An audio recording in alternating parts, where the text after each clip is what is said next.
Hi, I'm Chris, and welcome to this course. Before we get started, I think it's best to let you know exactly who I can help with this course, and specifically I'll give you a bit more detail as to how it may be able to be of benefit if you do have the type of OCD I help with. First of all, this course will only be meaningful to you if you have checking OCD. In particular, you have security-based checking OCD. That's where you check the doors are locked, or the fridge doors closed. You repetitively check the water faucets are shut, electrical appliances are off, large appliances are off, the coffee machine is off, the power outlets are all disconnected and off, except for the fridge. And if you check your wallet on you, you check your keys are on you, and you have to constantly check things like your car. This works for people who have this disorder, who constantly check things both at their place of work and at home and their car. And if you are one of these people who checks physical things, and your fear is that if you do not check these things properly, that a catastrophe will happen, such as the house burning down from the oven being left on, or electrical plants, or the house flooding from a faucet being left on, or the house getting robbed from the door not being locked properly, then I would like you to stay tuned and watch this free video series, and I'll attempt to make some changes in your life. With my story, it goes a bit like this. I was diagnosed with this type of OCD back in 2005 by the local mental health team. I'd had this disorder for 5 years. During this period, I broke my steel key in half from repetitively locking and unlocking the front door. I broke my taps, my water faucets. I turned them off so hard I just couldn't help myself, and I needed a plumber on quite a regular basis to fix those faucets when water came gushing out because I turned them off so hard. The longest one single check of the whole house ever took me was 1 hour, and that was just one check before I was leaving. I also had, as well as having these fears, I had rituals of counting and touching. I used to count the in odd numbers and odd sets and odd sets of sets, if that makes sense. So I used to, when I say off checking the oven elements, I used to touch them and count in odd numbers, like 1, 2, 3, 3 to 1, 1, 2, 3, and then 1, 2, 3, 4, 5, 5, 4, 3 to 1, 1, 2, 3, 4, 5, and 1, 2, 3, 3 to 1, 1, 2, 3. I used to also do these touching rituals under the water faucets to make sure that there was no water coming out, and I would say off, off, off, off, off, off, off, off, off, and continue on with these odd numbers of odd sets of counting rituals. This went on for, like I said, 5 years. Then I was officially diagnosed in 2005. And it was at this time that I started doing CBT. But something interesting happened as I started doing this therapy. Within about, I think it was about 3 or 4 weeks, I had this kind of light bulb moment in my mind where I suddenly realized something, and it had nothing to do with the therapy that I was receiving at the time.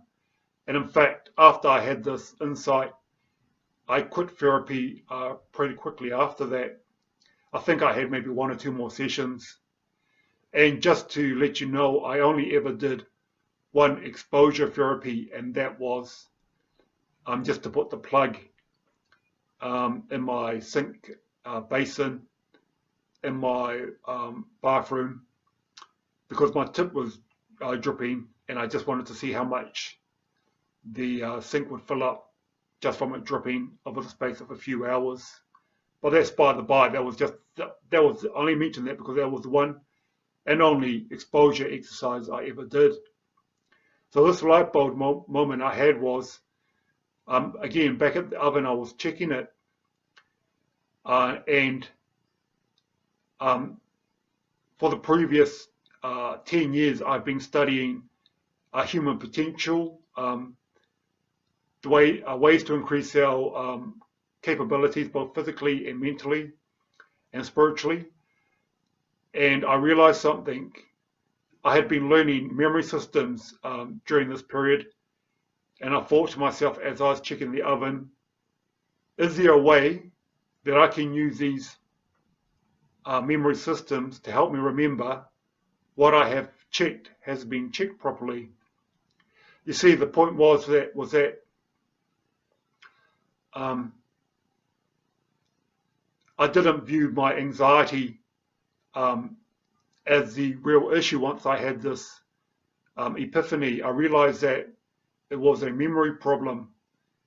If there was some way I could adapt very old memory techniques to help me remember what I have checked is safely off, locked, and closed, and I could somehow carry this information with me when I was away from my house or my place of work, then I wouldn't have any doubt in my mind. I wouldn't have any reason to keep returning to the things I check in my house, like my faucets and oven and power outlets. I would have effectively stripped OCD of its power. You see, OCD is known as the doubting disease. And in a way, it makes sense that if OCD is the doubting disease, then certainly a powerful memory is one of the strongest weapons we have against it. So over the next 12 years, and I'm still adjusting things, I refined the system of ancient memory techniques, and I put my own unique spin on them in order to make them hyper-targeted to dealing with this type of chicken OCD. Now, I know that some of you will be thinking that ERP, therapy, CBT, and medication is the only proven effective way of dealing with OCD. I agree with you up to a point. Therapy and medication or medication is probably the only way that most people are going to have the ability to overcome the symptoms of their OCD. I am not against therapy. I'm absolutely for it. I know it helps. The proof is there in the literature. But if you have been taking ERP therapy, then you know that it is extremely, extremely difficult, not to mention very, very expensive. You have to use an enormous amount of discipline, effort, struggle, and then there is no guarantee that the therapy that you receive will be effective. So while it is the standard practice for people who have OCD, and it is effective, it requires a lot of effort, money, and struggle, which is fine in a way. It's absolutely fine that that is the case. But with my system, I cannot help with all forms of OCD. I cannot help with all forms of chicken OCD. Only the OCD I described, in which you check your locks on your doors, your power points, and it can also be adapted to checking your windows, your light switches, and virtually anything, because these memory systems, when you get to know them, there's virtually not one single thing that you can't use it and adapt it to remember. just while we're on the topic of memory, I want you to realize that everybody has this ability to improve their memory, and it can be done in a very short amount of time, and it can be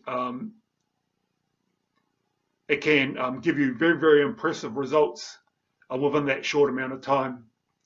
There's memory experts like Dominic O'Brien. He memorized every question and answer in the Trivial Pursuit board game, and he was quizzed by random people around, I think it was England. He is English, but he was quizzed by people who randomly picked cards out of the game and asked him to answer their particular questions. And I think out of all the questions that he was ever randomly asked, he only ever got one wrong. If you just Google memory experts, you'll see that there are a number of amazing feats that these memory experts can accomplish, such as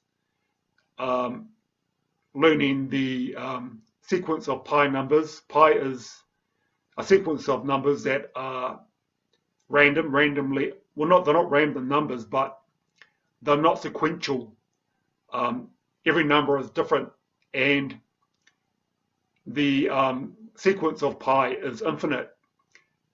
And memory experts can remember and recite the numbers of pi into their thousands, and they can spend hours and hours and hours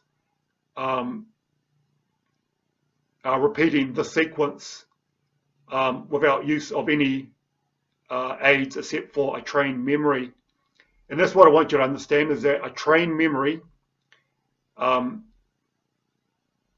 is something that everybody has the ability to improve. These memory experts are not any different to us. All they do is use simple techniques that they practice, and they train their memory to order in a specific manner to retain the information that they need to retain. This system that I'm going to be teaching you in this course is a memory system. It's not a therapy, but it will help you remember what you have checked has been checked properly. I'll give you a certain process of how to improve your memory in video 2 and 3. In video 3, we'll go into some practical applications. But in this video, I want you to know that although a trained memory takes a bit of practice, when you learn the system that I give you to help you remember what you have checked has been checked properly, to help you overcome your checking OCD, this is actually easier than learning to use memory techniques, because I'll give you the same system. But variations of that system for everything you check. I'll tell you what to do, how to do it, and I'll tell you why you'll be doing it. And by the end of this free series, you'll be utterly amazed at how powerful the system is in order to help you overcome your security-based checking OCD. I know you may not believe me about how effective the system is. That's absolutely fine. I encourage you to be skeptical.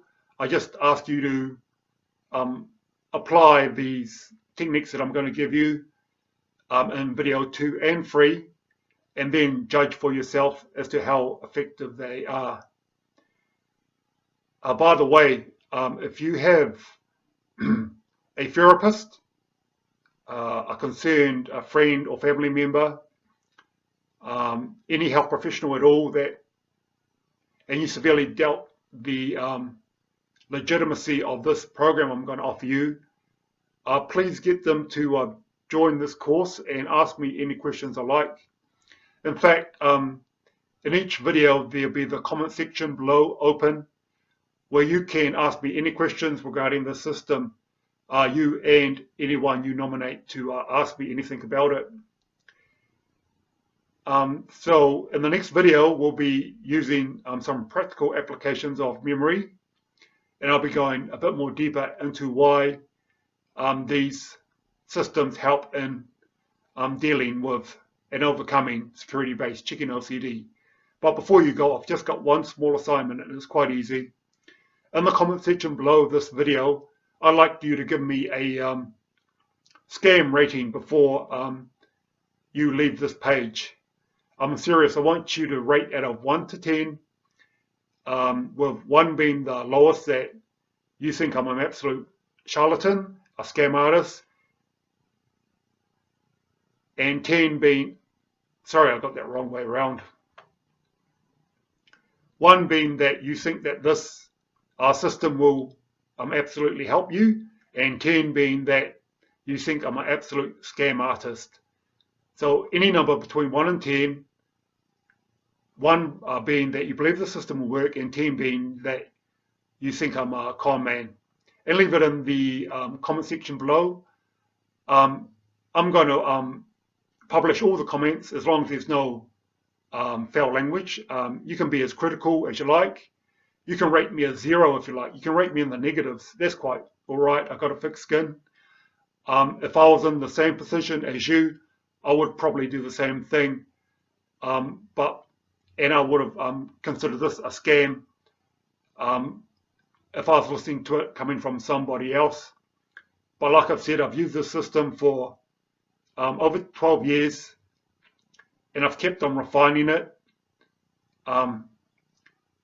And I did tell you that at the during this video that just one single check of the whole house took me 1 hour just before I was leaving, and that was just for 1 check.